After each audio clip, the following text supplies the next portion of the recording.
Aynen Turgun oğlu Yeni Aksakallı Sovyeti'nin nimesi başçısının, törekasının şu Kızılbel'deki problemi hazır bizge memleketini seviyorum bizge bir yer fiyat degen nememiz var. Natok kurulganda şu mal 50 yıl geri. Oğlum jetmeye kaldı, salsın boy kaldı azı bizge. Şunun için memleketini seviyorum bizge bir kanalda kirgisiz gerek olur hatta. Bütçeti memleketini seviyorum. Biz o bardığını gördük. Bunu özümüzü aşağı yolmayalım salıp gördük. Ondan bir şey kilit demek ki hal geçecek kilitten kurtulur etmez.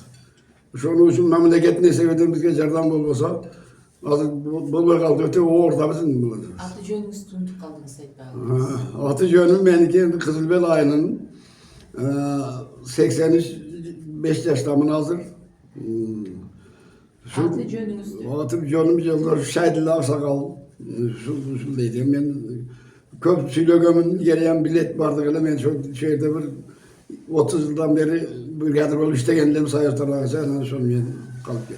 Mesela o şu latoktu ondaştı mümkünçülüğü yok. Oğlum bizge o şu latoklar sasın bütken. Bizge Türkiye memleket neyse kanal kuruş gerek kaçıcı olmayan tavır. Benim biz onun proyegini bilmeyiz onu. Kanday olması su yetkiliş gerek bu hatta şu.